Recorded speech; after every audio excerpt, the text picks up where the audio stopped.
All right, what's going on, everybody? Welcome back to the Coffee Q&A. It's Friday, June 21st. We're here again. It's a beautiful day here in Baltimore. How y'all doing today? Welcome back to the show. Every weekday, Monday through Friday at 10 a.m. Eastern, we do the Coffee Q&A, your daily dose of coffee Q&A. So what's going on? How's everyone doing? Today, we've got a little bit of a package. So those of you who are regulars and come here quite often will probably notice a guy named Keone uh, from our chat room. And so Keone was really Keone is actually someone that I've known of for many, many years. And I mean like 30 years now. He's built a wonderful reputation in Hawaii in Hawaii about doing native tattooing. And he actually did a good friend of mine, Ben Mahi's tattoo sometime in the 90s. I remember when Ben had his tattoo done, and Ben had a tattoo that traced his lineage of his family from Maui, and it goes from his ankle on the right side all the way up. He didn't get I think in Maori culture they call it a moko, the facial tattoo. I don't know if that's true in Hawaiian culture, but I think some of them do come up to the face. He did not get into the face because he was of his work, so he only had it coming up to here. But he showed it to us a few times. It's like, wow, it's really impressive. And so, Mom, good morning to you. How are you today?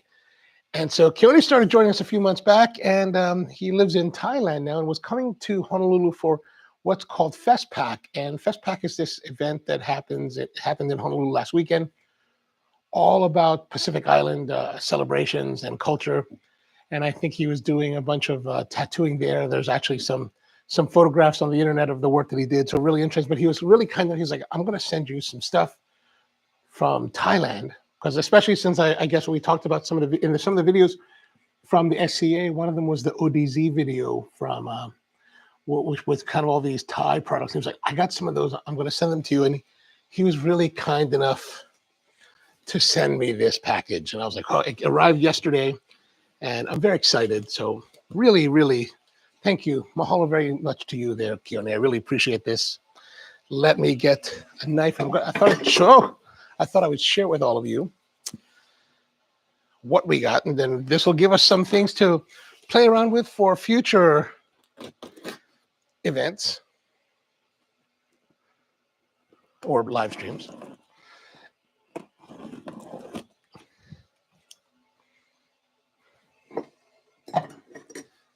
All right, let's see what we got. All right, let's see here. Ooh. Oh my gosh. Holy smokes. Oops, wrong way. He told me he sent me a couple items. Wow, this is really, really amazing. Thank you very much. Goodness. What do we have in here? Okay, so we've got the hum, and we featured the hum in one of the videos from the SCA. The hum is this device where you use this squeezy thing and this like trumpet speaker thing, and it connects into this thing. So I should probably read about it, right? Yeah, okay, good. So basically you put this in here. Maybe we should take that off. So you put the coffee inside this tube or whatever you want to smell. And then you take this trumpet, put that in here like thus, and then this bellows in this one like thus. And now you can, and then you just kind of, what it does, it blows the puffs of aroma onto your nose. Now, when I saw this at SCA, if you saw the video, I mentioned that I'd seen something like this before. This is by a company called Squeaky. Squeaky, they actually make this product that they gave to me last year. That, unfortunately, I still haven't opened. It's the Squeaky bulb cleaner, cleaning. To spray your espresso machine. I think it's pretty cool. But anyway, so this I saw. If you watch the video from Thailand, there's a bunch of videos from Thailand on the main on this channel, and there's a place called Paga Micro Roastery that we did a video about. And there they have perfume bottles that are doing this. And I thought that was really, the perfume bottles last a year ago, I was like, that's really a great idea. And then when I saw this at SCA, I was like, oh, this is awesome. And then I think it comes with these feet. Peter, good morning. Good evening to you. How are you? How are things in oh, I don't know what's going on with it. Oh, so there's I think that's a magnet, right? Oh, look at that. So I think you can, there's a piece of sticker here, right? So I think you can magnetize it and like stick this somewhere so that it, I guess if you want to put it on your counter, it won't fall off. So that's pretty awesome. So there's a couple of those in here, or 3. Wow. Some more stickers. I think this is more, more sticky bottoms or dots for the hum. More trumpets for the hum. Oh, more squeezies for the hum. Another bass, another bass. Oh, here's another tube. So it looks like we have 3 tubes and there's some stickers. Is that stickers or? Oh no, that's, okay, those are just packing. There's a spacing. More of these dots, excellent. These are, maybe these are filters for the hum. I'm not sure what those are. Yeah, I like Thailand too. I like Thailand as well. Oh, Keone, you're with us. Good to see you, man. We're back in Thailand already. Well, thank you very much. Oh, here's a squeaky one. That's awesome. Thank you. That's beautiful. So as you can see, oh, here it is, how to assemble the hum. If you want to see how to assemble the hum, you can scan that if you'd like. How was your journey back to Thailand there, Keone? Oh, here's another one of those, looks like filters. Put that aside there. All right, what should we get to next? There's a whole like bunch of exciting things here. We've got the cafe. Oh, the deep dripper. Oh, this is the one that I've been thinking about a lot of. I was thinking about ordering one of these. This is awesome, man. Thank you. So let's see. This is the cafe flower dripper deep for 1 cup brewing. I always thought these were kind of strange and fascinating looking. Right? Like I wonder what the thinking is behind, like, why would you want to, when the whole world is going to these wide drippers, why go to this narrow dripper? I don't know. It's kind of cool. Reminds me of like a ice cream milkshake sundae topping, kind of vessel. All right, we're gonna definitely get into that. What else do we have here? Ooh, there is the Time More. It's called the Crystal Eye, the B75 dripper. Oh, gosh, man, you were very, very kind. Good Lord, there's a lot of stuff in here. Designed for a cup of good coffee. Very nice, very nice. Oh, it even comes with a cool looking. I better put all this here. Oh, look, it even has a certification. Oh, that's cool. Certified real brewers. Okay, so we've got this, and I should put that angle back on. Oh, look at that. So here's the little filters, kind of like reminds me of Kalita filters, but taller. Oh, the trip was good, just a little bit jet lagged. Nice, nice. I'm sure you're happy to be home safe. Wow. Oh, the Time More is interesting. It's got this very kind of like brutalist ribbing, kind of a sort of like a brutalist kind of design, but actually interesting. But also one of the interesting things about this brewer offhand is that it's super thick. Like if you look at the walls of this thing. They're really thick and substantial. Let's compare that to the cafe flower. Thinner walled. This is thicker walled. Maybe that has better heat retention. And then the pattern at the bottom has this kind of like, reminds me of a wind tunnel fan. and very wide orifice. Ooh, that'll be very interesting to play with. So let's put this back in here. Put those filters back in, and that goes in this, right? Or did that go around the box? Okay, we'll put that to the side here. Some more parts for the hum.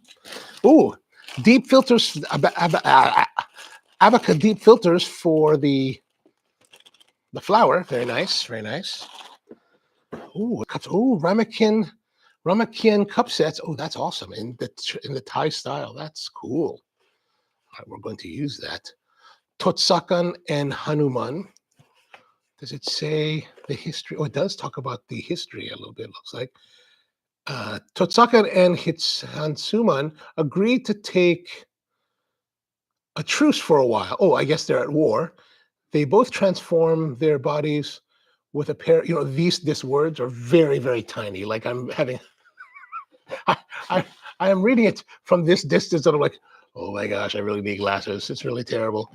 And, but they're basically, I guess they're kind of at odds typically, but now they're together on this cup set, enjoying nice tea. So that's a very pleasant way to go.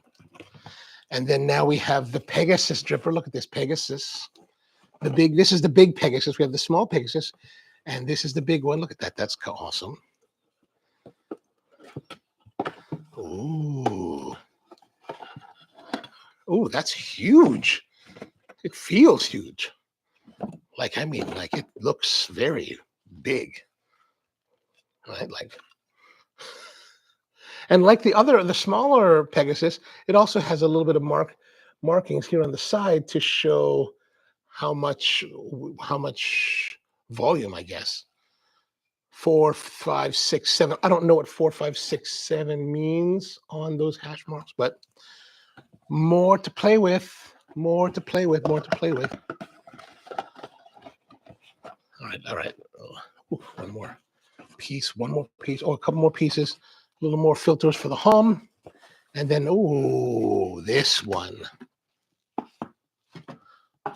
Oh, okay. Keone was telling me what he was sending. He told me kind of what he was sending, man. And this was like the one I was like, oh my gosh.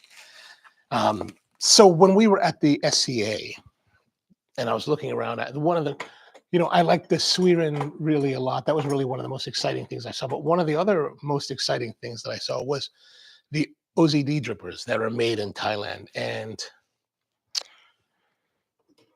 they make a ceramic dripper. There's one of them, the highest version of them is made in the traditional Thai pottery style where they use they paint it by hand and they use gold leaf. And he said, I'm going to send you one of those OZDs, but it's not that one. And I was like, oh, that's fine. I was like, well, that's very kind. I'm honored that you'd send me anything at all. So, but the other ones are, from what I remember, or if you see the video, they're porcelain, but they've got a beautiful finish on them, like just beautiful. So, and they have beautiful packaging like this. Look at this packaging. Really nice. It's very, very much like a luxury brand kind of packaging. Give it a little bit of tape here. How should I get to the bottom of this? ODZ, not OZD, ODZ. You have packed this very well, Keone, very well. I'm going to stab myself here. All right, let's get there. Okay, good.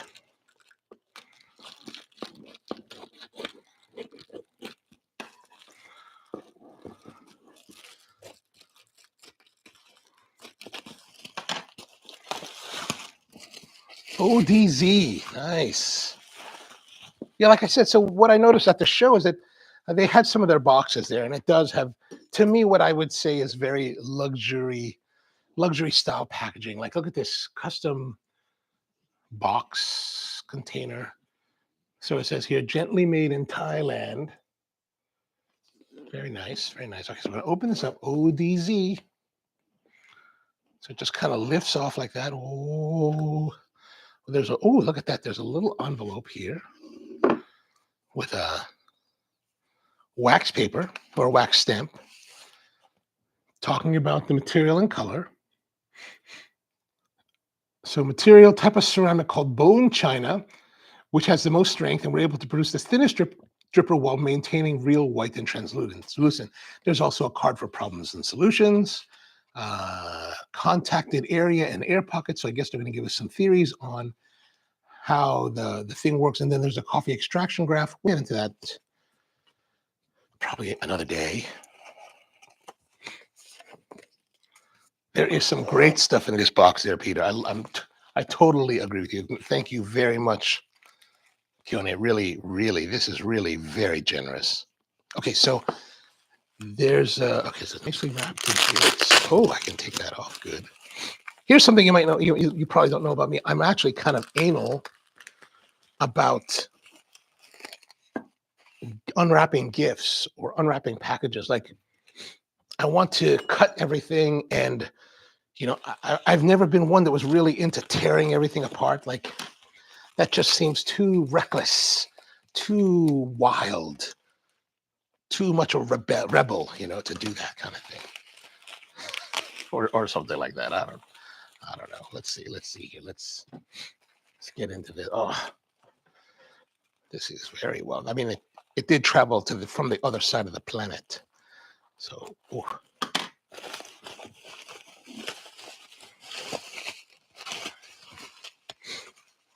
Oh wow. Oh wow.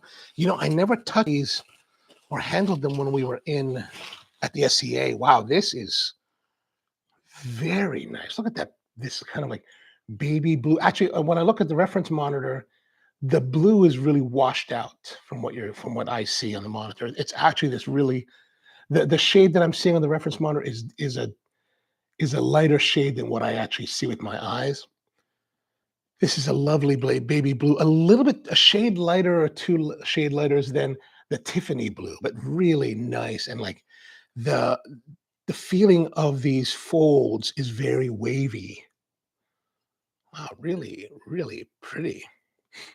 Now, does it come with a base? Is there a base that I'm missing? Or is it just something you sit on top of the cup? So if I was to take this, we would just sit it like that. Is that correct? All right. All right. Well, thank you very much. Challenge accepted. Let us do some brewing here today. We will do our first brew with this coffee. Let's use... wonder how much of this geisha is left. I've got a whole pile of stuff now around me. It's just like Fantasyland heaven here. All right, let's see here. We'll see how much is in here. This is a geisha from Hernan Calderon, Colombia. This was roasted by, what is it called? This place in, be nice if they said their name. Anyway, a place in Melbourne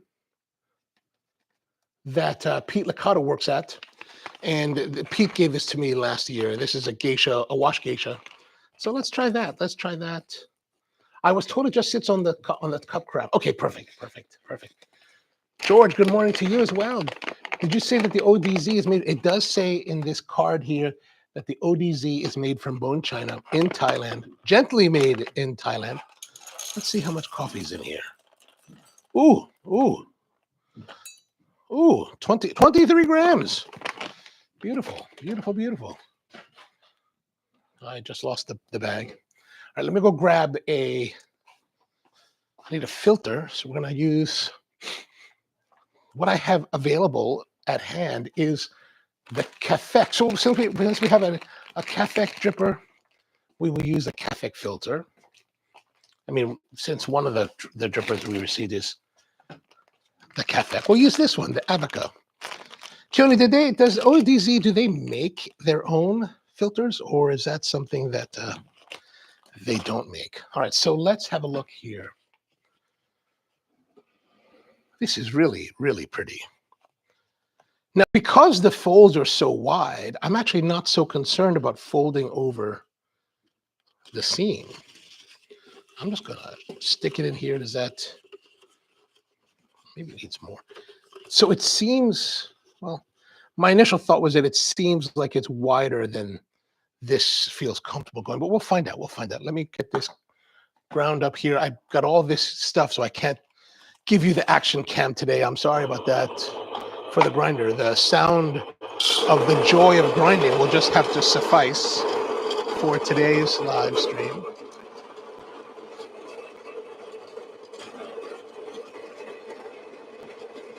I don't think they make their own filter. Okay. I mean, I figured they probably don't. I mean, especially with the ubiquity of conical filters that are available in the market.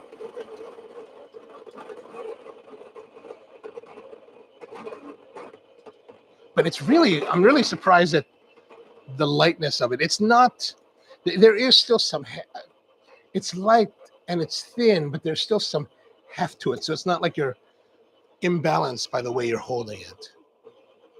All right, here we go. Here we go. We got our coffee. Hernan Calderon, Colombia wash geisha. Let's share. Oh, one of the things I want to note is that, oh no, it doesn't have that. When it was in the bag, I thought there was a little bit of a stem, but there's not a stem. Never mind. All right, so it sits there like this, and we're going to put it on our, there you go, get a nice frame. Not only lovely to look at, but truly luxurious. But I would only hand wash, never. Oh yeah, yeah. Actually, here's the strange thing. Okay, this is the strange thing about me is I don't really do machine washing. I'm really I don't really. Pretty much my entire life, I haven't really used a dishwasher. I've had dishwashers, like at my apartment before, I had a dishwasher. The house here has a dishwasher, but I've always hand washed. I always feel like hand washing is not necessarily better, but I just like the feel of it. Although I was talking to someone about glassware, and he was like, he makes this really nice stemware, and he was like, you really should machine wash these. I was like, what? They're like super delicate. He's like, yeah, but most breakage comes from like people handling it. And I was like, that's probably true. I have like gashed myself by crossing across a 3-compartment sink with a plate and then not lifting it so it doesn't clear the next compartment, crashes the porcelain plate into it, breaks it, and then slices my finger open. That was really, I had to go to the hospital and get stitches for that one. Anyway, water. And today we're going to use our Bono kettle instead of the Kalita kettle because, we're going with the new school. And then we're going to get our timer, our trusty bear timer here. Just heat up our water, reset the time, the scale.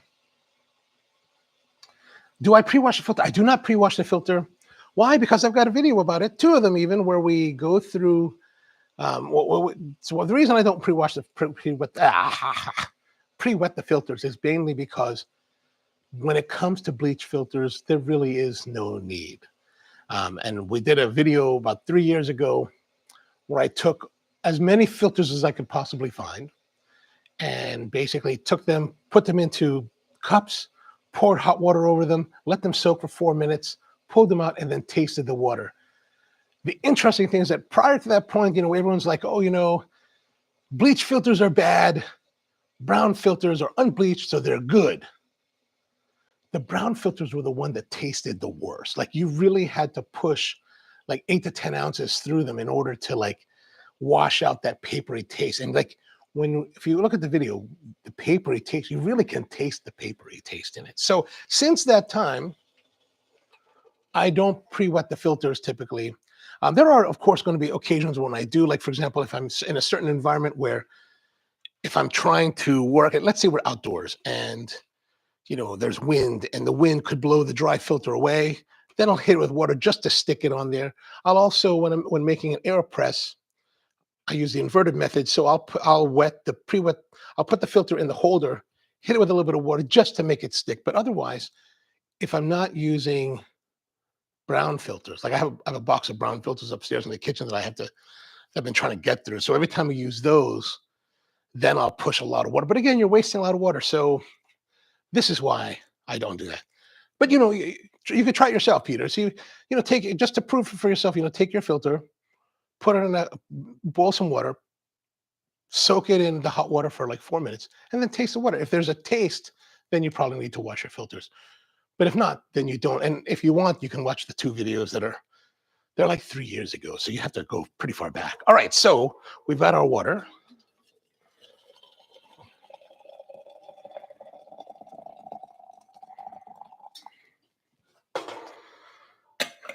And now it's time to brew. First brew with the ODZ. Thank you very much, Keone.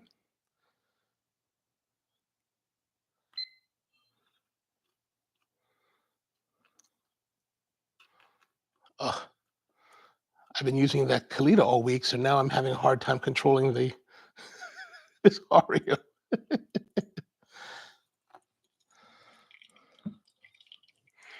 All right, 56, 19, 20 seconds. What I like to do is normally about 75 grams, 85 grams for the first 30 seconds. Kind of as a pre-wedding feature. Now, you'll notice here, this coffee I got it over a year ago. And again, George, this is a coffee that just sits around. And here it is. Here's the decadence. Here's the decadence that I get geisha and I just leave it. Right? I'm just leaving it out. I don't care. I'm going to let it go. Still has beautiful floral notes though.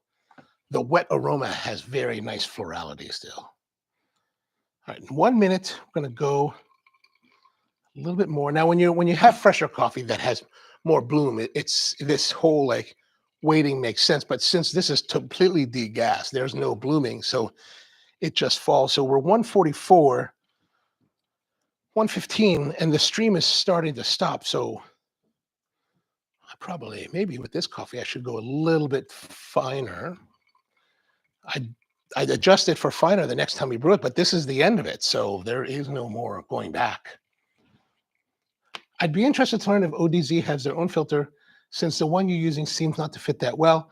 I think it fits fairly decently now that it's wet and we're brewing. Like it may be harder to see, but it does have everything off the side. I mean, I think it fits fairly well. I think it does fit very well. Like sometimes I wonder with these manufacturers, why are they making filters? Like one of the things that one of my friends has a problem with is Fellow. Fellow has that whatever that glass brewer that they have, and they have the special filter for it, but they don't have them in stock. He's like kind of upset with them right at the moment. But now that we looked at it, it does look. It's actually kind of nice. Yeah, just leaving geisha lying. Yeah, that's how it is, man. That's how you roll. That's how you roll. Just gotta yeah. I got a Nagel Serigraph from the '80s. I'm just gonna put it in the bathroom. Just Warhol. Yeah, we'll put the Warhol in the bathroom. No big deal. No big deal. 263, 262. We're at 246. We're kind of on time, sort of.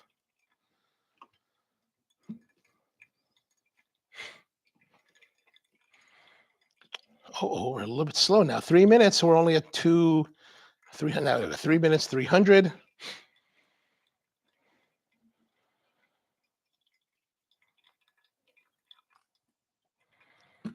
$317.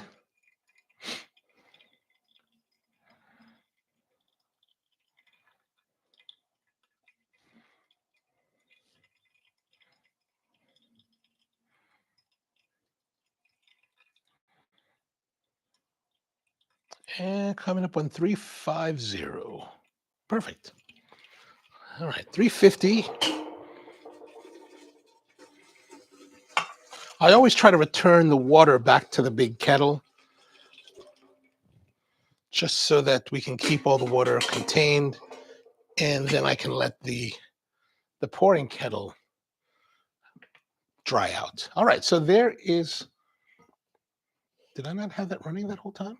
Anyway, there it is, the filter. So let's have a closer look at the filter. The filter does stick out from the bottom, as you can see, but there is these bigger gaps, which so as you can see, the filter does sit fairly well. This is the Abaca filter, number 4 filter from what's it called? Quebec. And as you can see, this number 4 filter sits a bit higher than the brewer. It should be fairly easy to clean up. Just take this out into the trash. And then just probably, you can see there's there's a little bit of retention here at the bottom. So we're just going to rinse that out, put that away. And let's get wow, they're really kind of messy here today. Coffee beans are on the dirt out in the front. That they are. The interesting thing, I was in Costa Rica a few years back, and we were with at Cafeteria Urbazoo in the West Valley. Is it in the West Valley? And Tonio Barantes was taking me around, and we're walking through his fields, and he's like, "This is the geisha." I was like, "Well, geisha." He's like, "Taste it." So you take the ripe cherries off the geisha tree, squeeze it so that you pulp the cherries and the seeds with the mucilage go in your mouth. And mucilage is very sweet. It's always very pleasant to taste and eat. And the mucilage of the geisha that Tonio Barantes had actually had a really nice lychee flavor. I was really, and I love lychee, so I was super excited about it. All right, so Moist Toenails, what's going on, man? How are you? Good to see you. We haven't seen you all week. All right, so this is the Calderon Colombia Wash Geisha from 2022, 2023 crop from whatever roaster Cata works for. They didn't put their name on the bag, and the bag has fallen over the counter, so now I can't get to it. I thought Geisha They can be whatever you want, Peter. All right, let's have a look here. Let's have a look. Nice and clean. Nice, clear. Let's have it smell. For a coffee that's well old, or a coffee that's at an age that people would throw it away, which I never really quite understood. Like if you think your coffee's too old and you throw it away, that's fine. But give it to your friends; they'll drink it. Especially the ones that drink Folgers, they don't know the difference. So there's a nice florality still. Now the taste is dry, like it's a drier taste, like dry cherries. Very light tannin on the finish. How old was the coffee? This coffee was gifted to me by Pete Licata at the 2023 SCA Expo. So if you happen to see the video with Pete Licata demonstrating how to brew the W60 on the channel, that coffee is this coffee. I end up with coffee just lying around the house, and I just never get to drink. So no bloom looks very, it's very old. It's well over a year. It was roasted well over a year ago, but still rather pleasant. It definitely has a drier character to the coffee. But I mean, as far as it being lightly roasted and nicely roasted, it's still pleasant. It's still a pleasant coffee. Since you only had 23 grams of beans, I would have used slightly less water. Yeah, but sure, I could have probably used like maybe half an ounce less. Maybe 15 mils less. I don't, honestly, when it comes to like I'm not that hardcore. Like actually here on the show, I like weigh the coffee at home. If I'm brewing at home, like upstairs in the kitchen, like I'm typically brewing with the Clever. And I do weigh the coffee, right? I will weigh the beans. The water I don't weigh. I'm just like, whatever. It's just going. We're going, right? Like there's the Clever. It only fills so far, so I'm going to fill it to where I normally fill it and then be done with it. So it all depends on how much technical proficiency you want to put into it.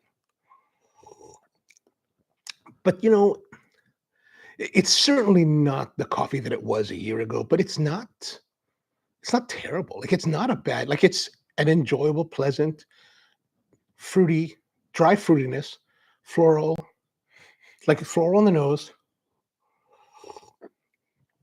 dry fruity cup. Like if you're looking for the peak of it, like if you're a purist, it's like this coffee must be in this band of flavor, otherwise it's rubbish. Then this is probably well out of that range. And you'd be like, this is rubbish. You should never drink that. That's disgusting. But I'm a little bit more flexible.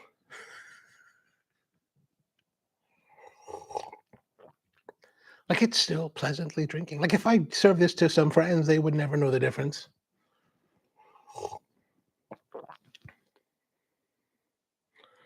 Not precisely, yes. I have all green beans, but I was told you can re-soak it. I mean, so you know who you should look up if you're thinking about re-soaking your beans. Do you know a guy named Christopher Ferran? We were talking about Christopher the other day when we were talking about the whole Best of Panama scandal. And Christopher's really a very forward-thinking coffee guy. Like he thinks about coffee on whole different levels. Like when we talk, and we're good friends, like I talk at a very base level about coffee. He's like, I don't even understand what he says half the time. I'm like, huh? What? You're doing what? Why? That's crazy. But anyway, if you go to Christopher Ferran, Christopher Feran, he's got a blog, really great reading. And I was reading it the other day, and he was talking about this hydration thing, rehydration of coffee. And so if you look at if you read his blog, if you read through his blog, he's got an entry about that, where he's taking blue dye, mixing with water to see the permeation of the water through the coffee bean in a situation like this. So, but I would, we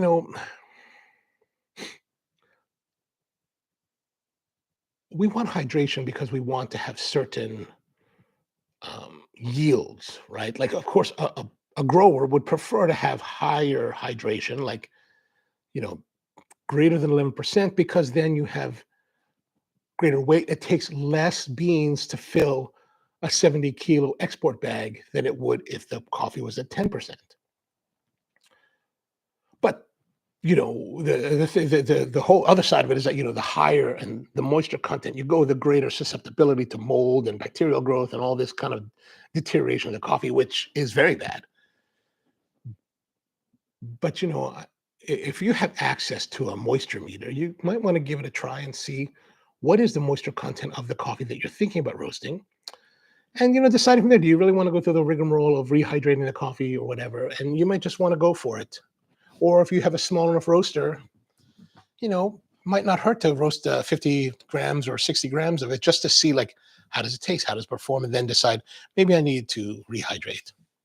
But if you have access to a moisture meter, that's actually what gives you a lot more information. If moisture says, the moisture meters have come down a lot in price. Like they used to be like an affordable one before was like $300. I think they're now like $100. And that's probably worthy of a purchase if you really like to like stale peanuts. Coffee is not like wine or whiskey. They don't age well, in my opinion. Okay, I mean that's fair. That's fair. It's like stale peanuts. This one does not have the stale peanut thing. I mean, I'd tell you if it did. Like I have no skin in the game with these coffees. It's like, if they suck, they suck. If they're nice, they're nice. That's why Jay's coffee is about freezing. Yeah, I mean, if you have roasted coffee, I think freezing is a great way to prolong your enjoyment of that particular coffee because it freezes the flavor profile of that coffee at that point in its life. They say that's also true with green. I've never really gotten involved with freezing green. That was something that George Howell started many years ago, and he's found very strong success in that. And a number of other roasters I know do that as well. But I've always been more on the retail side than the wholesale side. So it's always been more of a, how do we preserve the coffee longer? And I think it's also great for the home user because if you buy, let's say, that bag of Hernan Calderon and you're like, I really love this, toss in your freezer, and then 2 months later, it will be the same as it was when you put it in there. Fresh roasted nut or cookie is best. Oh, yeah. Fresh roasted peanuts are nice. Stale peanut. I was eating, so I had this jar of peanuts and sitting around. I tasted, rancid. I was like, oh, that just, I can't do that. That's just too much. All right. So the coffee, the Hernan Calderon 2022-2023 Geisha washed, still not bad. And geishas are for coffees that I'm not really terribly super excited about, like a lot of people are. Like the floral is nice, but it's got medium body, floral tones on the aroma, and then kind of dry fruit, dry cherries on the palate. So not bad with this beautiful ODZ. Thank you, Keone. Thank you very much, Keone, for all of the very, very generous gifts. I'm very honored by this. Thank you. Anyway, actually, Keone, while I have you for you guys, one of my good friends, she was posting, my hula sister. I don't know if you know her, May Haunani Balino Singh. If you happen to know her, her husband is Lloyd Singh. Yeah, I've been friends with her. She was my hula sister for many, many years. We were very, very close when we were younger. Anyway, time to go. Thank you very much. This is just gorgeous. So I don't know if they're available in the United States again yet. So hopefully they will be. Peter, they probably are available where you are and you too, Moist, in Singapore. So ODZ, they even have this little nice gold ODZ here. All right, so time to head out. Mom, good to see you. George, Peter, Keone, Moist, always good to see you guys. Hope you guys have a wonderful day. And hopefully have a wonderful weekend. We're back again on Monday with more brewing stuff. We got stuff for next week's episodes. Excellent. I was getting worried about that. All right. Oh, you do know them. Excellent. All right. Aloha to you, Keone. All right, everyone. Have a great weekend. Hope it's a good one. And those of you in Asia, have a good night. Get some good rest. I know it's kind of late for you. And until next time.